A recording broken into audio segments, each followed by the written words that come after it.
नमस्कार दोस्तों, Vivekananda competition class के द्वारा चलाई जाने वाली ऑनलाइन क्लास में मैं आप सभी का स्वागत करता हूं। तो आज हम जो है वो चौथे मौलिक अधिकार पर चर्चा करेंगे और अपना जो चौथा मौलिक अधिकार है वह है धार्मिक स्वतंत्रता का अधिकार।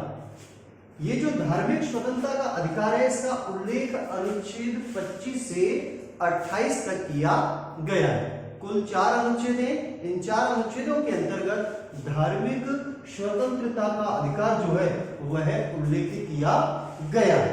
ठीक जी, तो अब हम एक एक करके इस अनुच्छेद इन अधिकार में उल्लेखित जो भी बातें हैं उन बातों पर एक एक करके हम चर्चा करेंगे। तो सबसे पहले हम चर्चा करेंगे अनुच्छेद 25 पर।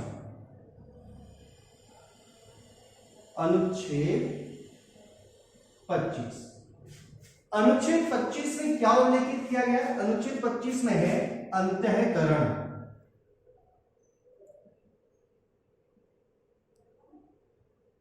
एवं धर्म प्रचार की स्वतंत्रता।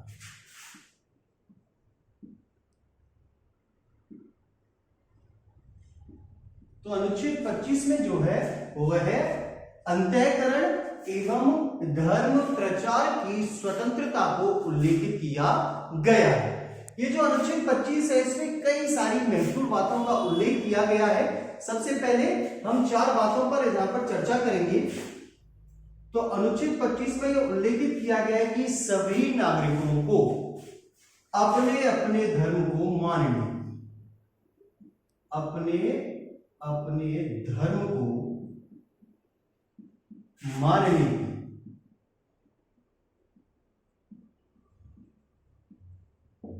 ठीक जी, सभी नागरिकों को यह सोचता है कि वह अपने अपने धर्मों को मान सकते हैं। नेक्स्ट क्या है? उसका प्रचार व प्रसार करने की। नेक्स्ट है धर्म में लिखी हुई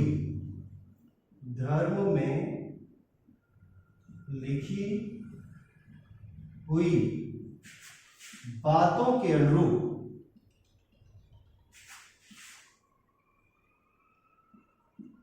आचरण करने की।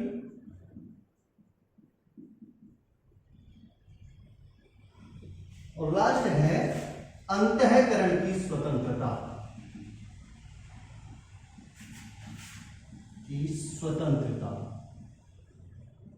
प्रदान की जाती है।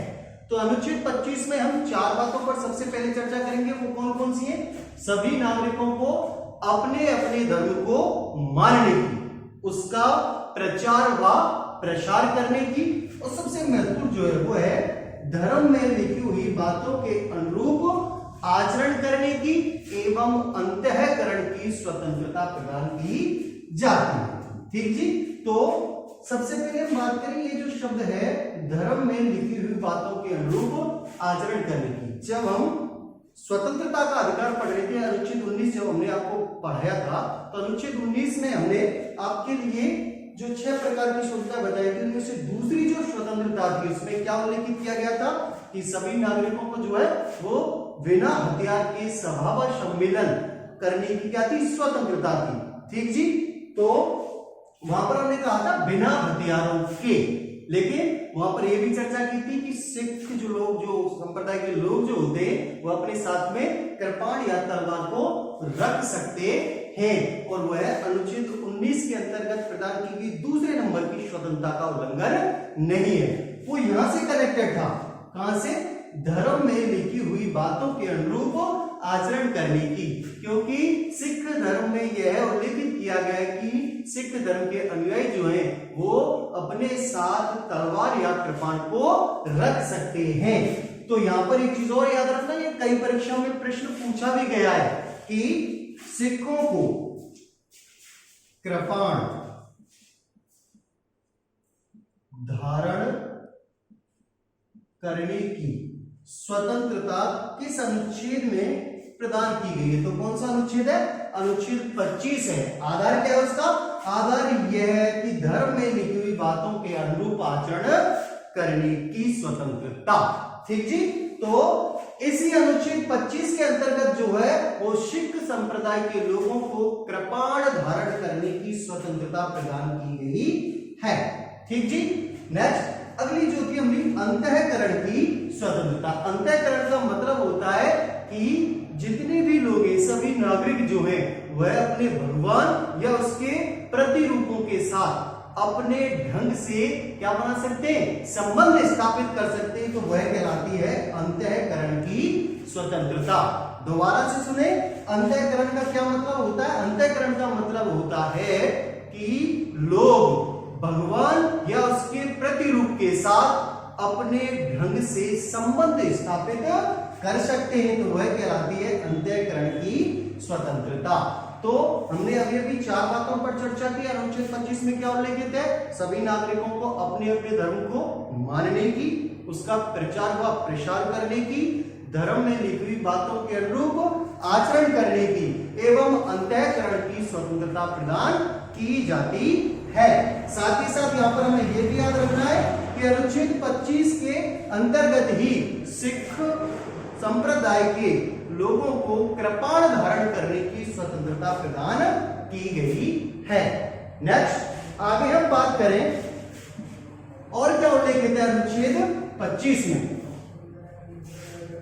तो अनुच्छेद 25 में यह उल्लेखित किया गया है कि प्रत्येक नागरिक को धर्म परिवर्तन की स्वतंत्रता है। किसकी स्वतंत्रता है? धर्म परिवर्तन की स्वतंत्रता। यहां पर एक चीज और याद रखना, संविधान में कहीं भी स्पष्ट तौर पर यह उल्लेखित नहीं किया गया है कि नागरिकों को धर्म परिवर्तन की स्वतंत्रता है। लेकिन जब अंतःकरण की स्वतंत्रता प्रदान की गई है तो उसी के आधार पर जो है वह धर्म परिवर्तन की भी स्वतंत्रता जो है वो इसी अनुच्छेद के अंतर्गत अप्रत्यक्ष रूप से नागरिकों को प्रदान की गई है। यानी कि प्रत्येक नागरिक जो है वह अपने धर्म को बदल सकता है। लेकिन यहां पर ध्यान देने योग्य बात जो है वह सुनिए, यदि धर्म परिवर्तन जो है वह है आर्थिक प्रलोभन, आर्थिक प्रलोभन या फिर दबाव में किया गया है। आर्थिक प्रलोभन का मतलब है कि पैसे लेकर के धर्म बदलना, या फिर कह सकते हैं दबाव में, किसी दबाव में आकर के अपने धर्म को चेंज करना। यदि आर्थिक प्रलोभन या दबाव के आधार पर धर्म परिवर्तन किया जाता है तो राज्य के द्वारा ऐसे धर्म परिवर्तन पर रोक लगाई जा सकती है। बात समझ में आई? दोबारा से सुने, अनुच्छेद 25 के अंतर्गत यह उल्लेखित है कि भाई सभी नागरिकों को धर्म परिवर्तन की स्वतंत्रता है। किसके आधार पर? अंतःकरण के आधार पर। लेकिन यदि धर्म परिवर्तन आर्थिक प्रलोभन या फिर दबाव में किया जाता है तो राज्य ऐसे धर्म परिवर्तनों पर रोक लगा सकता है। ठीक जी। नेक्स्ट आगे बात करें हम और क्या उल्लेखित किया गया अनुच्छेद 25 के अंतर्गत। तो अनुच्छेद 25 में, अनुच्छेद 25 के अंतर्गत यह उल्लेखित है कि हिंदू धर्म से संबंधित सभी धार्मिक स्थल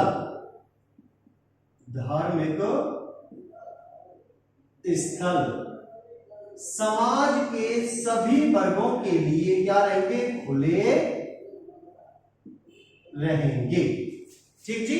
तो हिंदू धर्म से संबंधित सभी धार्मिक स्थल समाज के सभी वर्गों के लिए खुले रहेंगे।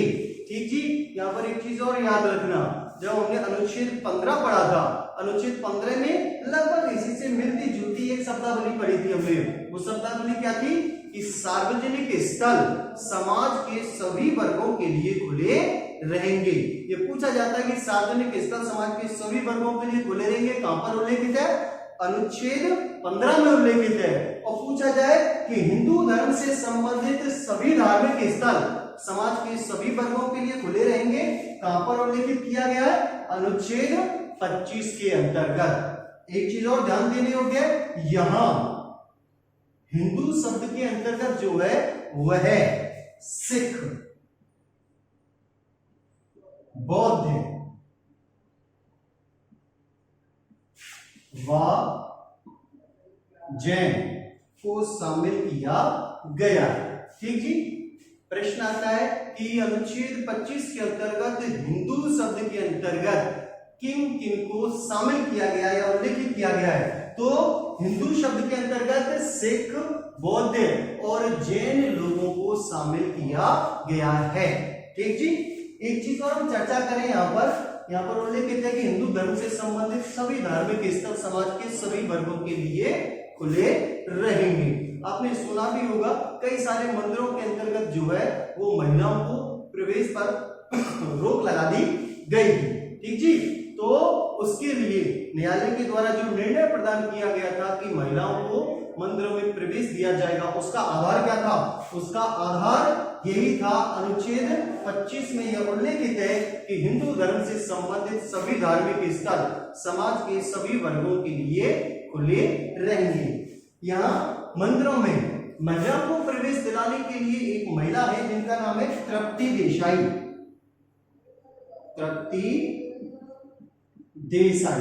तृप्ति देसाई के द्वारा जो था वो आंदोलन चलाया गया और इनका एक संगठन है जिसे भूमि ब्रिगेड सेना के नाम से जाना जाता है। क्या कहते हैं? भूमि ब्रिगेड सेना। तृप्ति देसाई जो है वो महिलाओं को मंदिरों में प्रवेश दिलाने के लिए आंदोलन किया था इन्होंने, और इनका एक दल है और उस दल का नाम है भूमि ब्रिगेड सेना। ठीक जी। तो नेक्स्ट आगे हम बात करें, ये जो अनुच्छेद 25 है, इस अनुच्छेद 25 में जो स्वतंत्रता प्रदान की गई है वह आत्यंतिक नहीं है। कहने का मतलब यह है कि अनुच्छेद 25 में जो स्वतंत्रता प्रदान की गई है उन पर कुछ आधार हैं जिन आधारों पर प्रतिबंध लगाया जा सकता है। वह आधार कौन कौन से हैं? लोक व्यवस्था, पहला आधार है लोक व्यवस्था। दूसरा आधार कौन सा है? स्वास्थ्य। और तीसरा आधार है सदाचार। तो ये तीन आधार हैं जिन आधारों पर अनुच्छेद 25 के अंतर्गत प्रदान की गई स्वतंत्रता को प्रतिबंधित किया जा सकता है। लोक व्यवस्था, स्वास्थ्य व सदाचार। ठीक जी। नेक्स्ट आगे हम चर्चा करें, एक बात है वो भी हमें याद रखना है। यहां पर उस बात से संबंधित पहले हम बात कर लें। बात क्या है? मौलाना बनाम पश्चिम बंगाल राज्यवाद 1999, ये बात हुआ था 1999 में।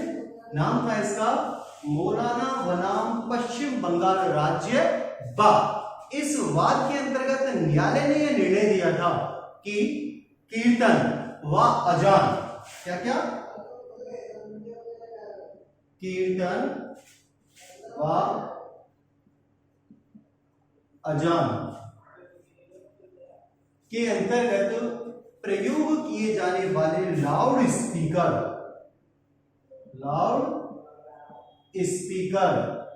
अनुच्छेद 25 के अंतर्गत प्रदान की गई धार्मिक स्वतंत्रता का हिस्सा नहीं है।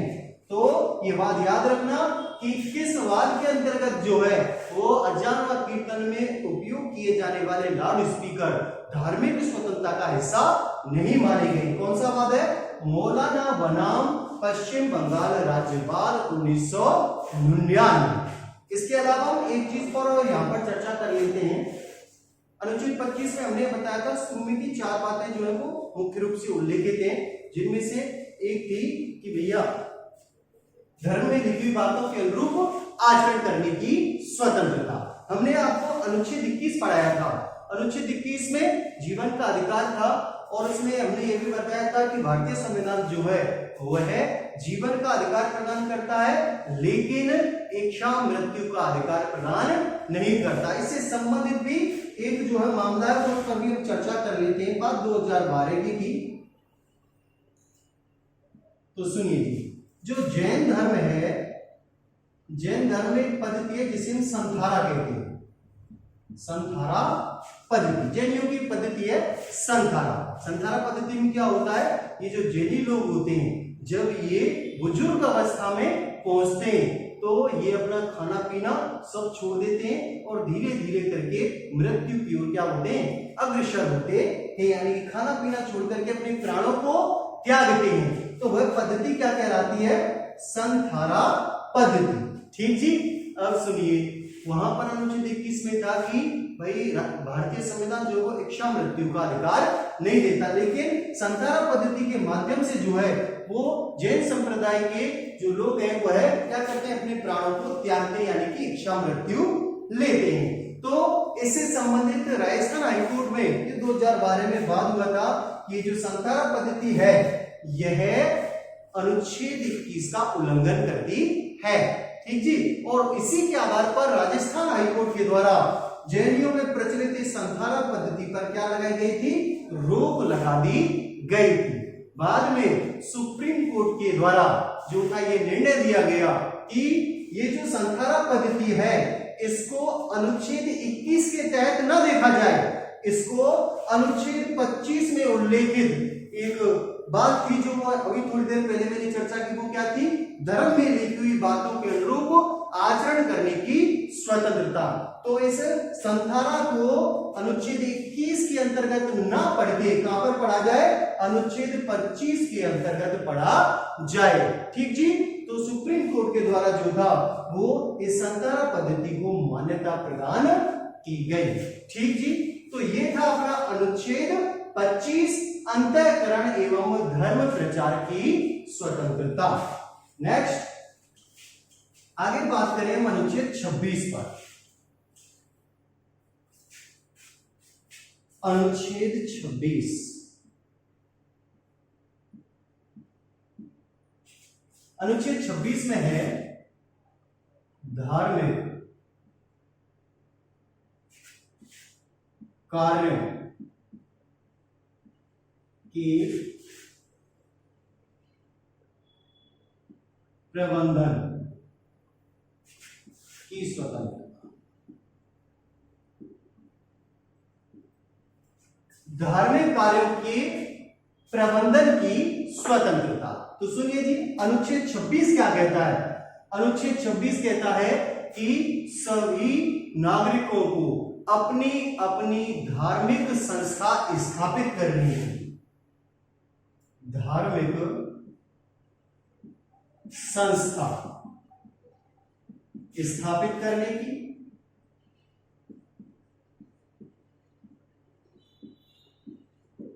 उसका प्रबंधन करने की, प्रबंधन करने की एवं जंगम व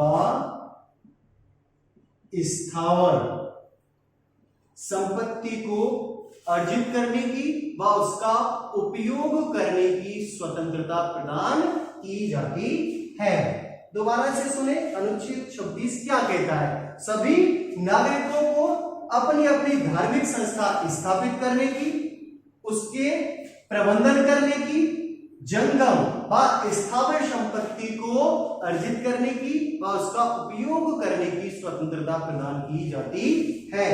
यहां ये जो जंगम शब्द है, जंगम का अर्थ होता है चल व स्थावर का अर्थ होता है अचल। ठीक जी। जंगम का अर्थ क्या हुआ, चल, स्थावर का अर्थ क्या हुआ, अचल। यानी कि सभी नागरिकों को जंगम यानी चल संपत्ति, स्थावर यानी कि अचल संपत्ति को अर्जित करने की व उसका उपयोग करने की स्वतंत्रता प्रदान की जाती है। अनुच्छेद 26 में जो स्वतंत्रता प्रदान की गई है, यह स्वतंत्रताएं जो है वह कैसी नहीं है जी, आत्यंतिक नहीं है। यानी कि यहां पर भी वही 3 आधार हैं जो हमने अनुच्छेद 25 में पढ़े, जिन आधारों पर अनुच्छेद 26 में प्रदान की गई स्वतंत्रता पर प्रतिबंध लगाया जा सकता है। कौन कौन सी है? वही है लोक व्यवस्था, दूसरी है स्वास्थ्य और तीसरी है सदाचार। तो लोक व्यवस्था, स्वास्थ्य व सदाचार के आधार पर अनुच्छेद 26 में प्रदान की गई स्वतंत्रताओं को प्रतिबंधित किया जा सकता है। नेक्स्ट अगला आता है अपना अनुच्छेद 27। अनुच्छेद 27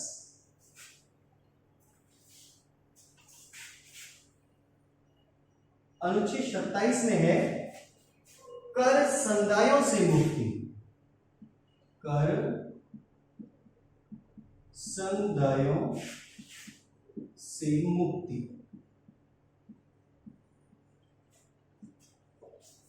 तो देखिए अनुच्छेद 27 में क्या उल्लेखित किया गया है। अनुच्छेद 27 कहता है कि राज्य किसी विशिष्ट धर्म को बढ़ावा देने के लिए अन्य धर्मों पर कर नहीं लगाएगा। क्या नहीं लगाएगा जी? कर नहीं लगाएगा। तो राज्य किसी भी विशिष्ट धर्म को बढ़ावा देने के लिए अन्य धर्मों पर क्या नहीं लगा सकता है?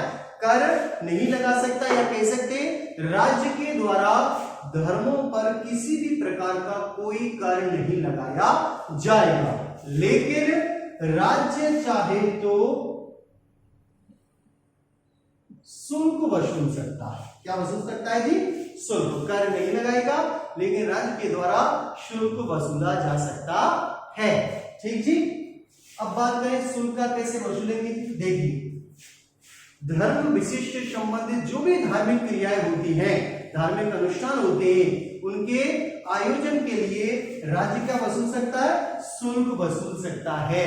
जैसे उदाहरण के तौर पर मुस्लिमों की हज यात्रा होती है, ठीक जी, उसके लिए राज्य क्या वसूल सकता है? शुल्क वसूल सकता है, लेकिन कर नहीं लगाएगा उस पर। ठीक है जी। जैसे हिंदुओं की अमरनाथ यात्रा है, उस पर राज्य के द्वारा शुल्क वसूला जा सकता है, लेकिन कर नहीं लगाया जाएगा। ठीक जी। तो शुल्क और कर में पर्याप्त अंतर होता है, उसमें देखिए बहुत छोटा सा अंतर है, बारीक सा अंतर है। शुल्क व कर में क्या अंतर होता है? कर के बदले हमें कोई भी विशिष्ट प्रकार की सुविधा प्रदान नहीं की जाती है, लेकिन शुल्क वह मानदेय होता है जिसके एवज में हमें किसी ना किसी प्रकार की विशिष्ट सुविधा उपलब्ध कराई जाती है। ठीक जी। तो ये इन दोनों में क्या होता है? अंतर होता है। आगे बात करें, इसी अनुच्छेद 27 में यह उल्लेखित है कि धार्मिक कार्यों में खर्च की गई संपत्ति, धार्मिक कार्यों में खर्च संपत्ति क्या मानी जाएगी? कर मुक्त मानी जाएगी। कैसी मानी जाएगी? कर मुक्त। धार्मिक कार्यों में जो भी संपत्ति खर्च होगी वह संपत्ति टैक्स फ्री यानी कि कर मुक्त मानी जाएगी। तो ये था अपना अनुच्छेद 27। नेक्स्ट बात करते हैं अनुच्छेद 28 का।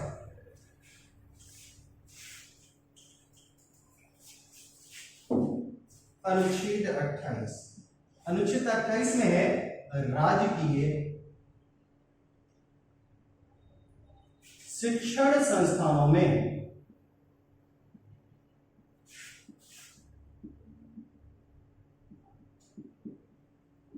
धार्मिक शिक्षा का निषेध।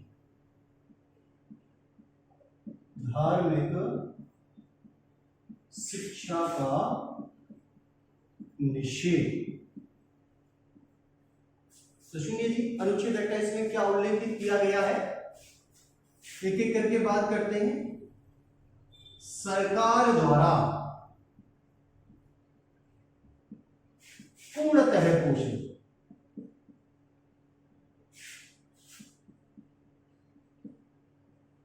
सरकार के द्वारा पूर्णतः पोषित किसी भी शिक्षण संस्थान में धार्मिक शिक्षा प्रदान नहीं की जाएगी। धार्मिक शिक्षा का निषेध।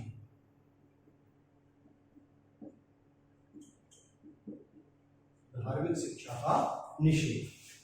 सरकार के द्वारा पूर्णतः पोषित किसी भी शिक्षण संस्थान में क्या नहीं की जाएगी? धार्मिक शिक्षा प्रदान नहीं की जाएगी। धार्मिक शिक्षा का निषेध किया गया है। इसके अलावा सरकार द्वारा मान्यता प्राप्त सहायता प्राप्त या अनुदान प्राप्त, सरकार के द्वारा मान्यता प्राप्त, सहायता प्राप्त, अनुदान प्राप्त किसी भी निजी शिक्षण संस्थान में धार्मिक शिक्षा प्रदान नहीं की जाएगी। दोबारा से सुने, सरकार के द्वारा मान्यता प्राप्त, सहायता प्राप्त या अनुदान प्राप्त किसी भी निजी शिक्षण संस्थान में धार्मिक शिक्षा का निषेध किया गया है। लेकिन ऐसे शिक्षण संस्थानों में अभिभावकों की अनुमति से धार्मिक शिक्षा प्रदान की जा सकती है। यदि माता पिता या अभिभावक चाहे तो ऐसे निजी शिक्षण संस्थानों में धार्मिक शिक्षा प्रदान की जा सकती है। दोनों लाइनों में अंतर क्या है? यह सरकार द्वारा पूर्णतः पोषित यानी कि सरकारी शिक्षण संस्थानों में धार्मिक शिक्षा का निषेध है, और यहाँ पर है जितनी भी सरकार के द्वारा मान्यता प्राप्त, सहायता प्राप्त या अनुदान प्राप्त जो निजी शिक्षण संस्थान है उनमें धार्मिक शिक्षा का निषेध किया गया है। नेक्स्ट आगे बात करें, इसमें और क्या उल्लेखित किया गया है? अनुच्छेद 28 कहता है कि किसी भी ऐसी शिक्षण संस्थानों में जो है वह नागरिकों को धार्मिक अनुष्ठानों में भाग लेने या उपस्थित होने के लिए बाध्य नहीं किया जा सकता। ठीक जी, दोबारा से सुने, ऐसी जो शिक्षण संस्थान है इन शिक्षण संस्थानों में किसी भी नागरिक को धार्मिक क्रियाओं में भाग लेने या उपस्थित होने के लिए बाध्य नहीं किया जा सकता। नेक्स्ट आगे बात करें, हम दो करंट की बातें इन पर थोड़ी सी चर्चा कर लेते हैं। अपना एक राज्य है तमिलनाडु। ठीक जी, बात लगभग 1.5 साल पहले की है। तमिलनाडु सरकार ने क्या किया? तमिलनाडु सरकार ने प्रत्येक शिक्षण संस्थान में जो था वो राष्ट्रीय गीत तो क्या कर दिया? अनिवार्य कर दिया। तो तमिलनाडु सरकार ने जैसे ही शिक्षण संस्थान में राष्ट्रीय गीत को क्या किया? अनिवार्य किया, तो इस पर जो था वो कोर्ट में मामला गया। कोर्ट में मामला क्यों गया? कोर्ट में मामला गया कि भाई प्रत्येक जो शिक्षण संस्थान है उनमें धार्मिक शिक्षा प्रदान नहीं की जा सकती, और सरकार ने जो है वह राष्ट्रीय गीत को प्रत्येक शिक्षण संस्थान में क्या कर दिया है? अनिवार्य कर दिया। तब कोर्ट ने यह फैसला दिया कि ये जो राष्ट्रीय गीत है यह धार्मिक नहीं है, किसी धर्म से संबंधित नहीं है, यह राष्ट्र का गीत है, इसीलिए इसे अनिवार्य किया जाना जो है वह है धार्मिक स्वतंत्रता के अधिकार का उल्लंघन नहीं है। या कह सकते हैं राजकीय शिक्षण संस्थान में धार्मिक शिक्षा का भाग नहीं है। इसी के आधार पर और बात करें यूपी, उत्तर प्रदेश में उत्तर प्रदेश सरकार के द्वारा मदरसों में राष्ट्रीय गीत और राष्ट्रीय गान को क्या कर दिया गया? अनिवार्य कर दिया गया है। तो ये दो मामले हैं जो अनुच्छेद 28 से संबंधित हैं। तमिलनाडु सरकार ने राष्ट्रीय गीत को प्रत्येक शिक्षण संस्थान में क्या किया है? अनिवार्य किया है। यहाँ पर मामला कोर्ट तक गया था कि इस तरह से शिक्षण संस्थान में राष्ट्रीय गीत अनिवार्य नहीं किया जा सकता, लेकिन कोर्ट ने कहा कि यह कोई धार्मिक गीत नहीं है या धर्म के भाग नहीं है, इसलिए राष्ट्रीय गीत को अनिवार्य किया जा सकता है। साथ ही साथ उत्तर प्रदेश में जो है वो यूपी सरकार के द्वारा मदरसों में राष्ट्रीय गान को अनिवार्य किया गया। तो ये था अपना चौथा मौलिक अधिकार धार्मिक स्वतंत्रता का अधिकार, इसका उल्लेख अनुच्छेद 25 से 28 तक किया गया है। यहां हमने सभी अनुच्छेदों को बड़े ध्यानपूर्वक से देखा। आगे अब हम पांचवें मौलिक अधिकार पर क्या करेंगे, चर्चा करेंगे। तो देखिए पांचवा मौलिक अधिकार,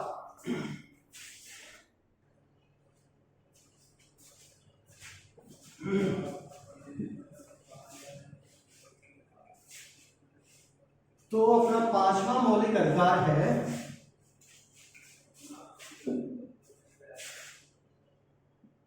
शिक्षा एवं संस्कृति का अधिकार।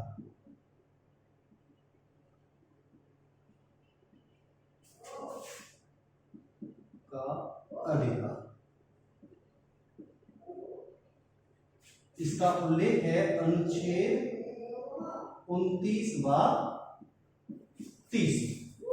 पांचवा मौलिक अधिकार है शिक्षा एवं संस्कृति का अधिकार। उल्लेख कहां पर है इसका, अनुच्छेद 29 व 30 में। लेकिन यहाँ एक चीज याद रखना, ये जो पांचवा मौलिक अधिकार है यह सामान्य प्रकार के नागरिकों को प्राप्त नहीं है, यह केवल और केवल अल्पसंख्यकों को प्राप्त है। एक एक करके देखते हैं क्या उल्लेखित किया गया। अनुच्छेद 29 में यह उल्लेखित किया गया है कि सभी अल्पसंख्यकों को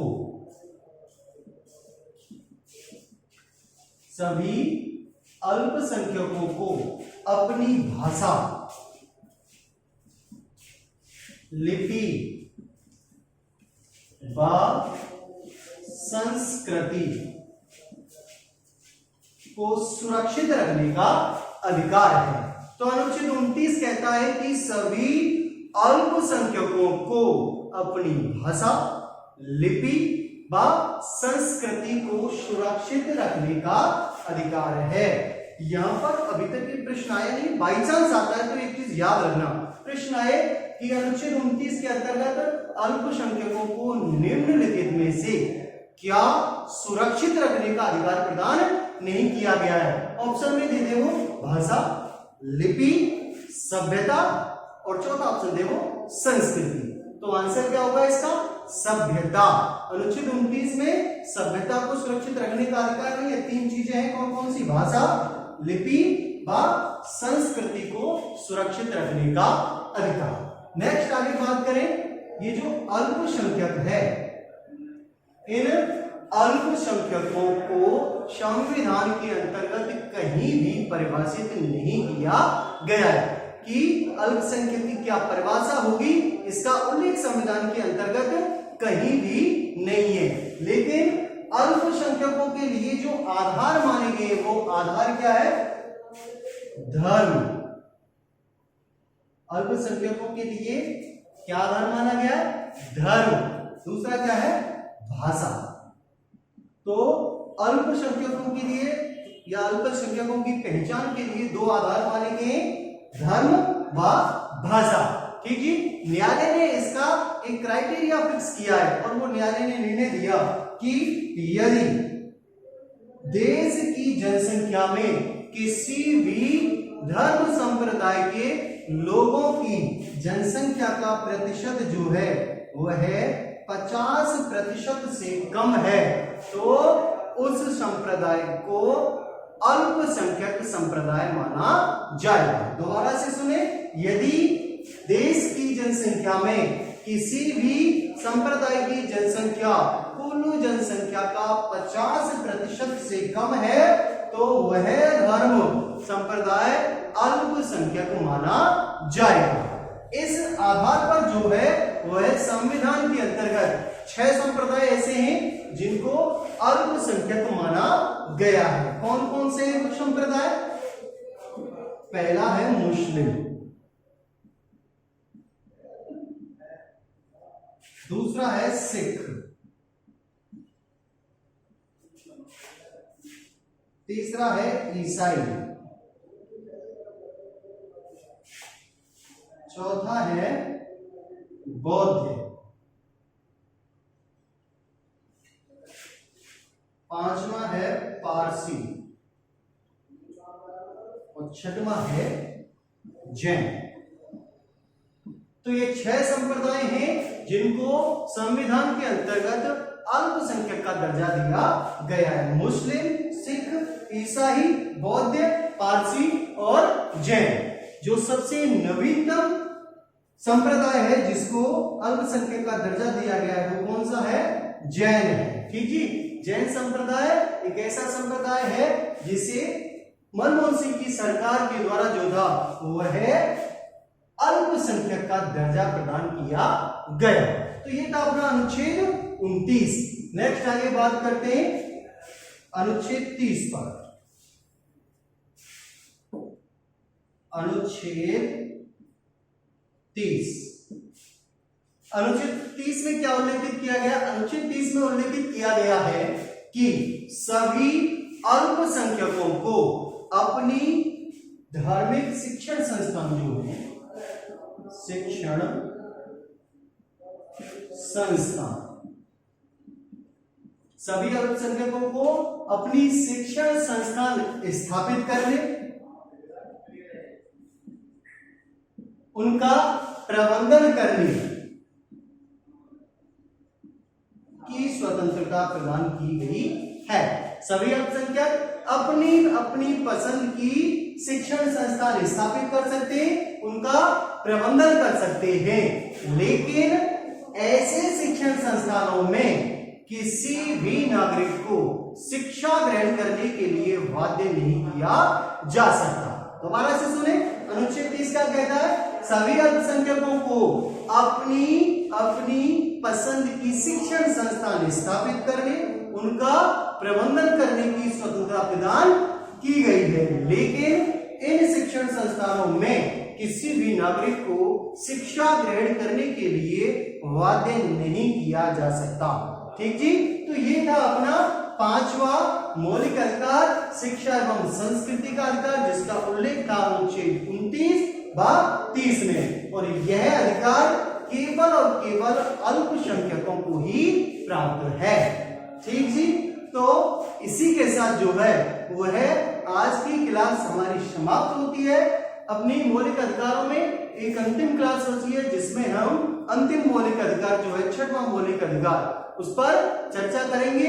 इसी के साथ आप सभी को मेरा नमस्कार, धन्यवाद।